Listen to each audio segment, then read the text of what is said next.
Shalom, shalom, Israel. Welcome back as we work our way to the finish line of the so-called 613 commandments. Again, we're finding that the true number of laws is much less. And we're also learning many laws cannot be kept outside of the land and without a temple in place.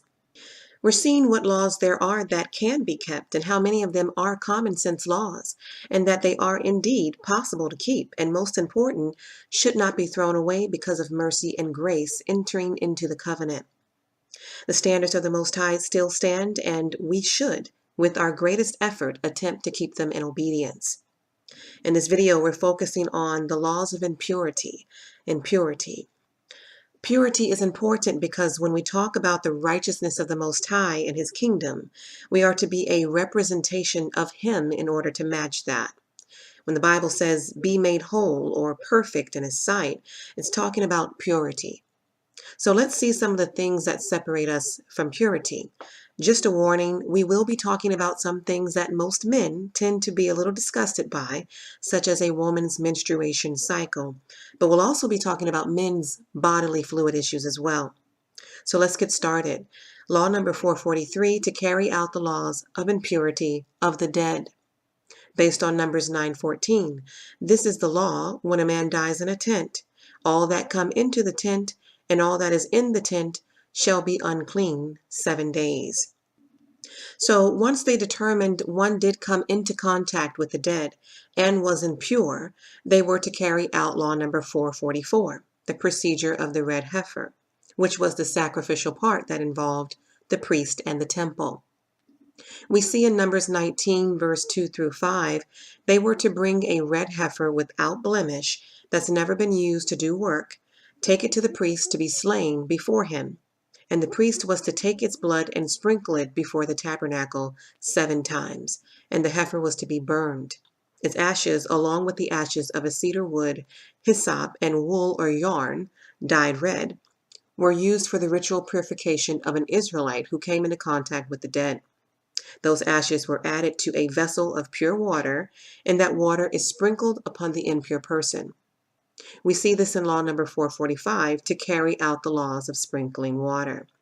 In Numbers 19:21, the instruction is that the one who sprinkled the water on the impure person must wash himself and his clothes and is considered unclean as well until evening. So the priest who performs this is also considered unclean by default until the evening, and he must bathe himself. So why not just have the impure Israelite who came in contact with the dead bathe himself like the priest bathed himself?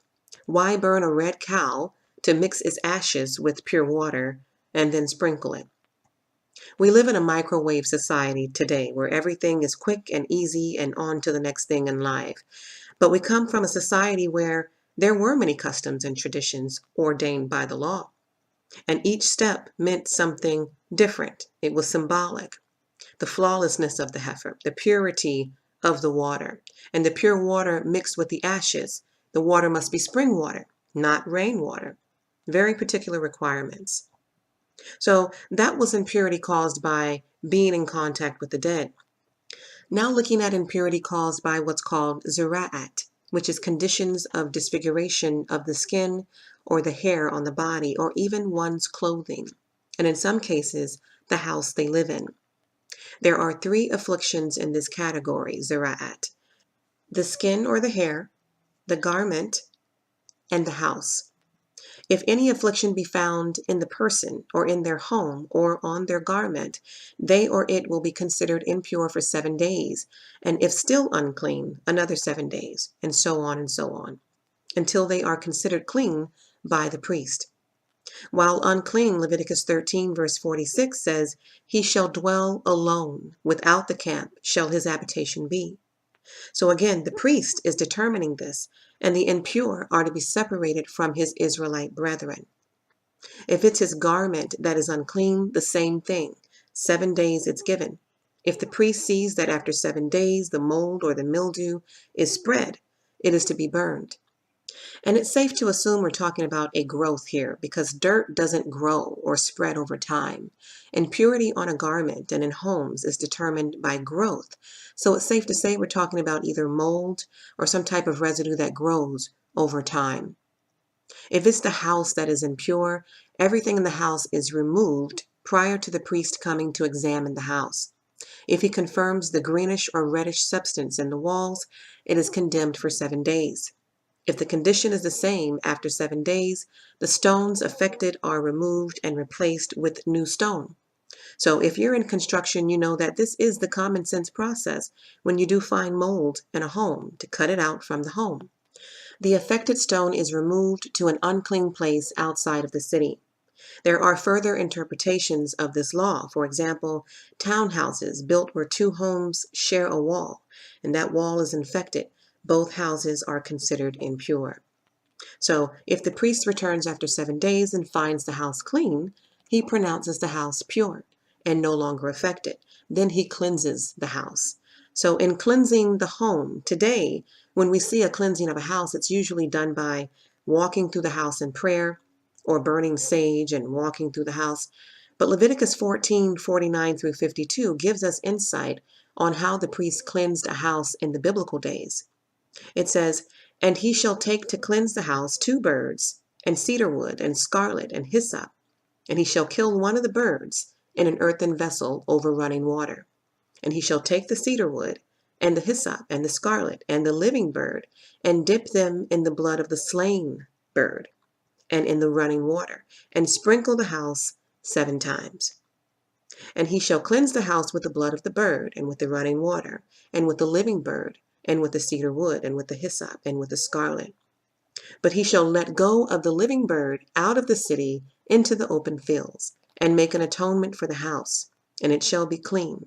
So we're seeing a bit of sacrificial process here, where the blood of the sacrificed bird makes atonement for the condition of the home.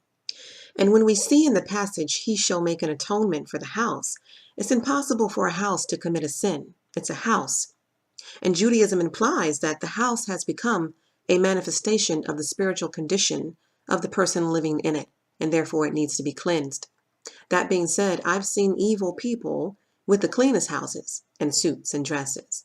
Their possessions are not a reflection of their spiritual condition. And I've seen the purest people, from my perspective, with dirty homes and garments. Pure spirit, tainted possessions. So I cannot confirm that a house is impure because of the sins of its owners. Maybe it's just a dirty house.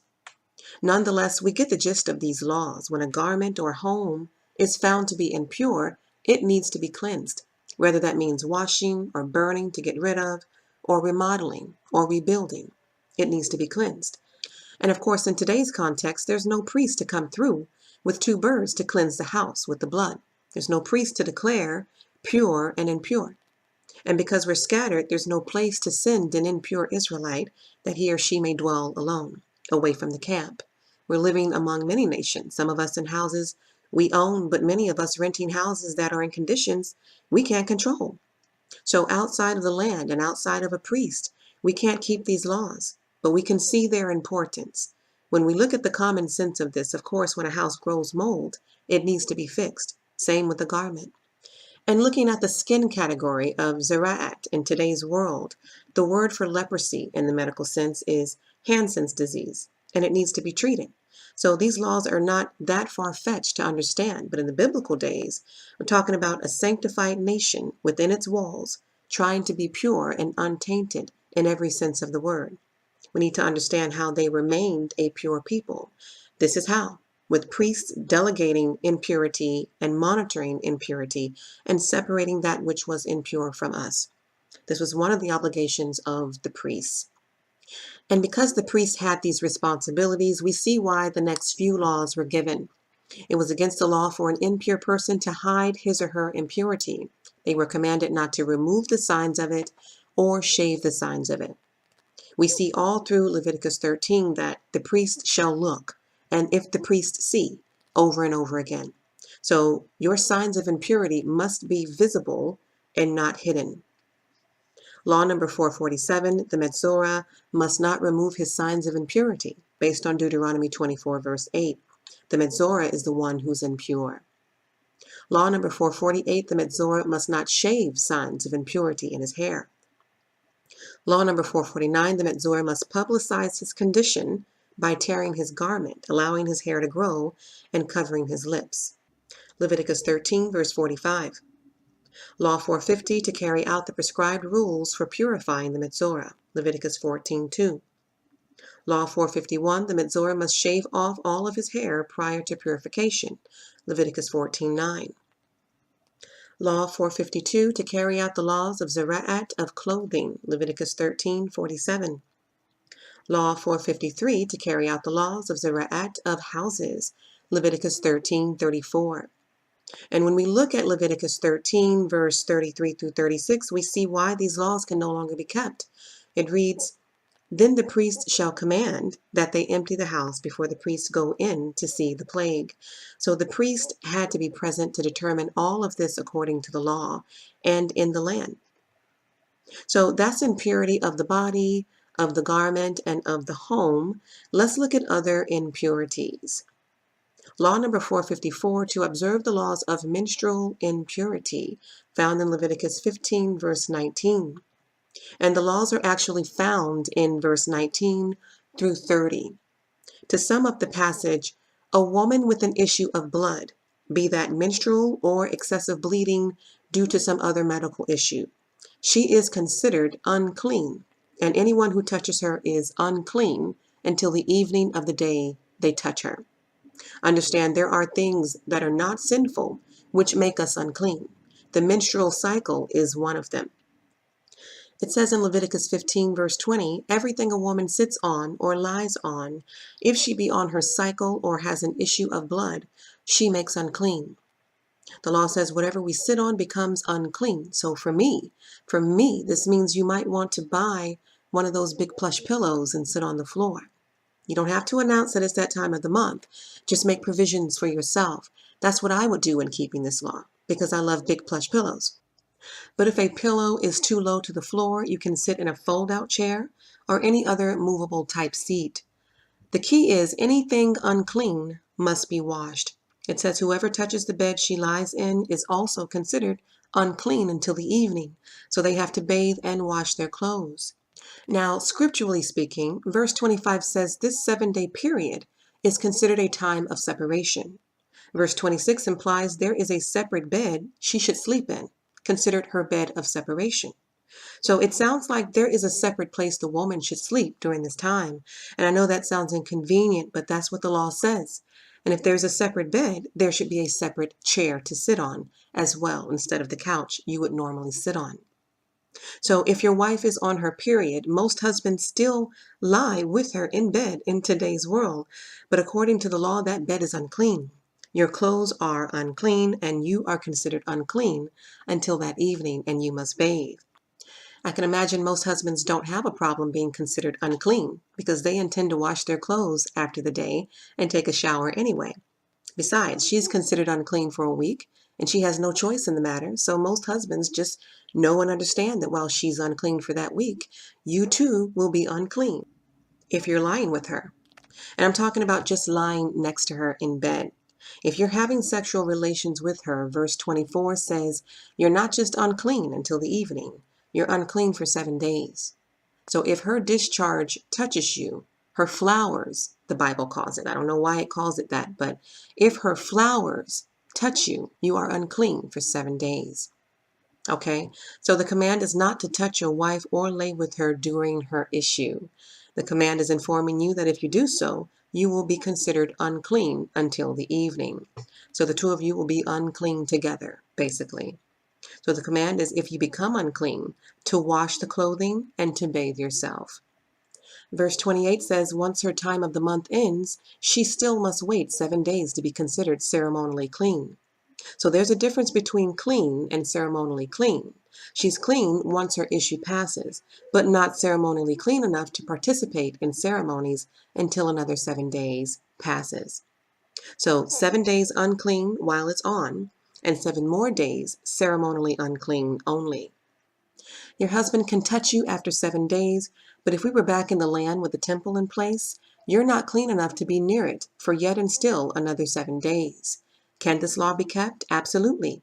Obviously, the ceremony part of this law is irrelevant outside of the temple, but the rest applies. But men, please know that this law pertains to you as well. Men have running issues too, and we'll get to that in a little bit.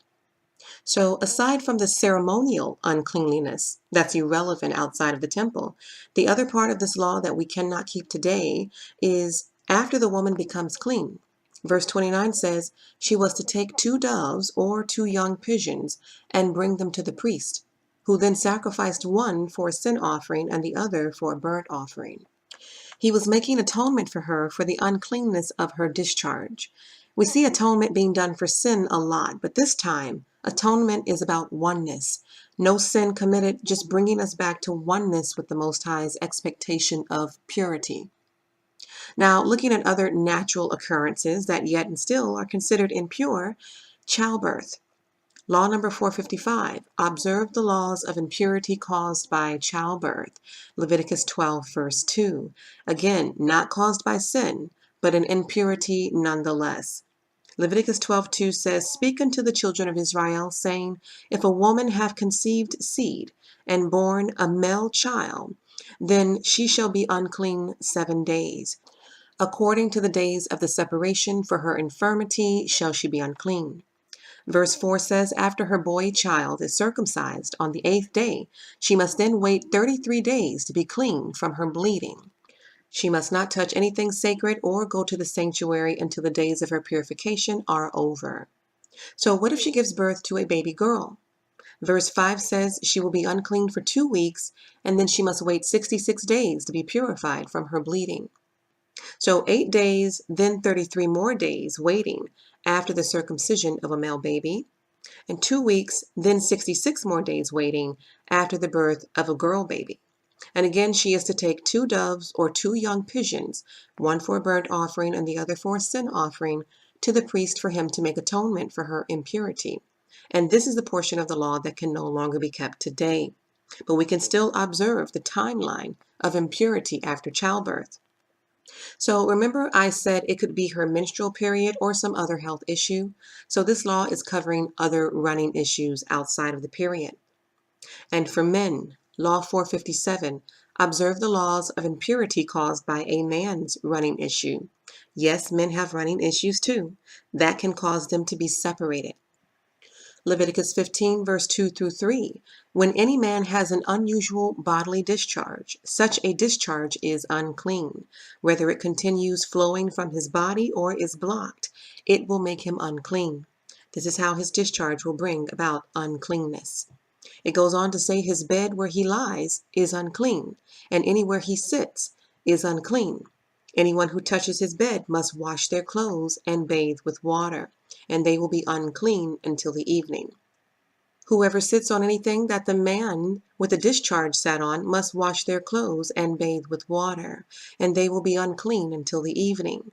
So this is the point where he would be the one sitting on that fold-out chair or on the floor. Verse 12, even a clay pot he touches, talking about the work he puts his hands to. If he touches it, it must be broken. And any wooden article is to be rinsed with water. On day 8, he takes the 2 doves and the 2 young pigeons to the priest for atonement. Again, part of this law that cannot be kept. We've looked at impurity caused by contact with the dead, impurity caused by menstruation or running issues of both men and women. Now let's look at other sources of impurity. Law number 458, to observe the laws of impurity caused by a dead beast. Leviticus 11:39, if any beast of which ye may eat die, he that touches the carcass of the beast is unclean until the evening. So if you remember way back in law number 188, not to eat the meat of an animal that died without ritual slaughter. So this new law here is reiterating that law. It says we can't touch the carcass of the beast. Law number 459, to observe the laws of impurity caused by the 8 shratzim, crawling creatures. Another reiteration, we saw this commandment in law number 184, not to eat non-kosher creatures that crawl on land. This new law is telling us impurity is the end result. Law number 460, observe the laws of impurity of a seminal emission. What's that? Semen. Leviticus 15, verse 16, when a man has an emission of semen, he must bathe his whole body with water. and he will be unclean until the evening. It goes on to say in verse 17, any clothing or leather that has semen on it must be washed with water, and it will be unclean until the evening. When a man has sexual relations with a woman and there is an emission of semen, both of them must bathe with water, and they will be unclean until the evening. So, who knew that sexual relations between a husband and a wife would lead to impurity until the evening? I didn't, until now. We're learning together in Israel the laws of impurity.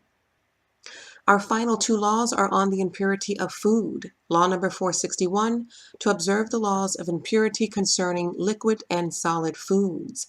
Leviticus 11:34, any food you are allowed to eat that has come into contact with water from any such pot is unclean, and any liquid that is drunk from such pot is unclean. So food that has come into contact with water from an impure pot is impure food. Law 462, every impure person must immerse themselves in a mikveh to become pure, based on Leviticus 15:16. Outside of the temple, a mikveh is simply considered a bath. We reviewed 462 laws today, 19 of which need to be omitted because they were repeats or false additions, 40 laws that need to be changed to fit their scriptural reference, and 222 laws that can no longer be kept today. So although we've studied 462 laws, only 443 of them are true laws. And of these true laws, only 221 can be observed today by scattered Israel, outside of the temple laws and outside of the priestly laws. Not as intimidating as you originally thought. And again, many of these laws are common sense laws, easy to keep if you're willing to try. So I want to thank you guys for joining me once again. Until next time, this is Judiah. Shalom.